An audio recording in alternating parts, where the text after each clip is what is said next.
City spaces must never be meaningless. The urban landscape should rather provoke curiosity and present the citizen with challenges. These words were from Stig L, Andersson, the head of SLA Architects in Copenhagen, when he describes his vision for his work. His firm has established itself as an innovative creator of public and private urban spaces, both in Denmark and elsewhere. Citizen surveys, as well as extensive model work, are key tools upon which the work of SLA Architects is based. Stig Andersson wants to distract the public when they walk about in various city spaces.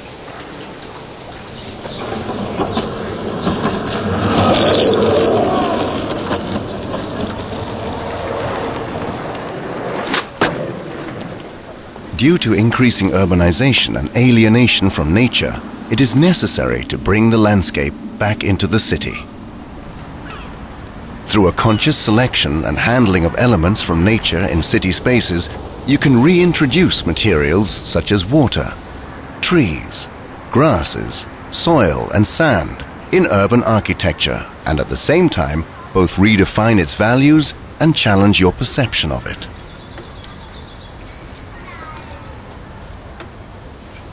In this neighborhood, the idea was to take the nature right into the city. So every day you open your window, your door, you come out, you have the fresh air and the experience of nature. The nature in the sense of changing spaces. So as you can see here, the color is changing all the time during the year, and you have different experience of the growth of the plants. Sometimes they are small and tight, and sometimes they are higher and open. And when you're upside the apartment from the top here, you can very easily see the different changings of patterns that all the grasses are composed by.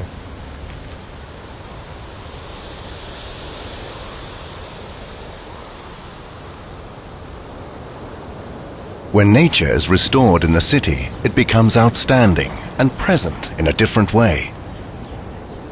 The gap between buildings should never be formed traditionally as a tray with a sculpture or a fountain in the center. Let the surface be curved, as in nature. Bend the footpath naturally. Bring in mist to the city. By doing so, you challenge the urban population's perceptions and give them an unexpected experience.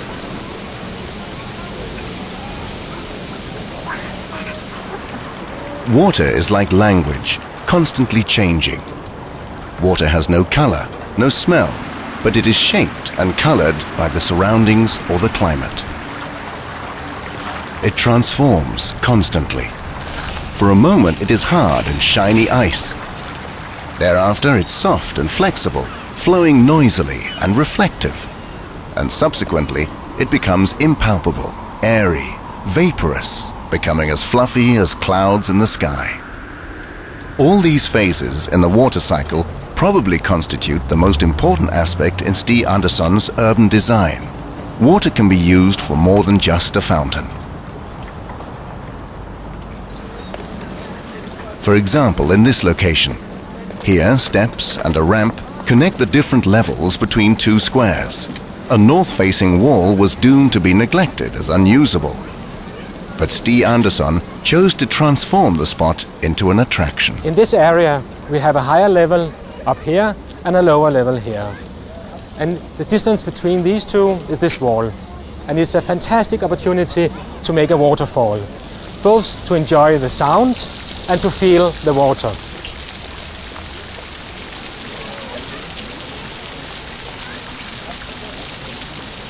Also, by shaping the city floor with small depressions, you create a possibility for the rain to become an attraction rather than an irritation.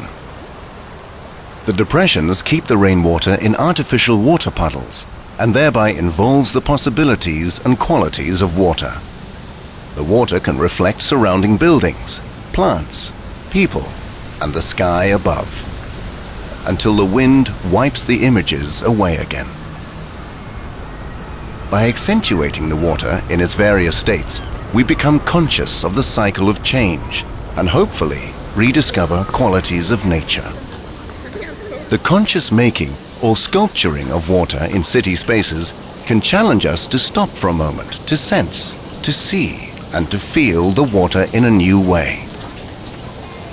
The unexpected appearance of water can connect us to our senses and memory. Coincidence creates unexpected occurrences like here, where the wet bicycle tire paints tracks on the concrete and forms unforeseen patterns that shortly after dry out and disappear. And only if we are precisely on that spot on your stroll through the city will you experience it. Spaces where nothing like this can happen are boring and trivial.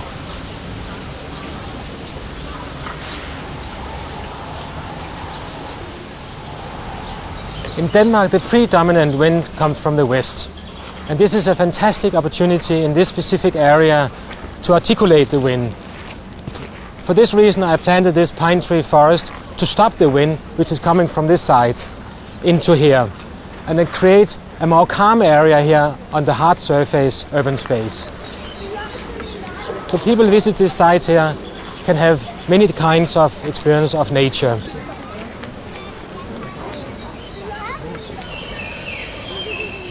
Urban spaces are 24-hour rooms, not only limited to daytime use.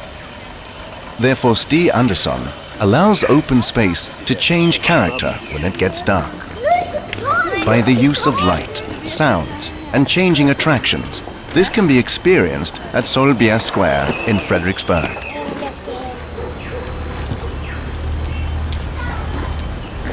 Here the illuminations define the bicycle track and creates interesting shadow figures on the covering.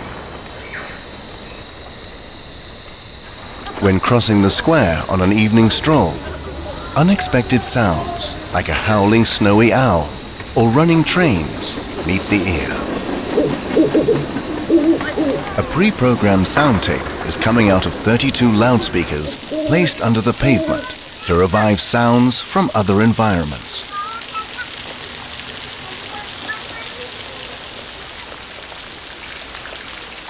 All these elements are from nature.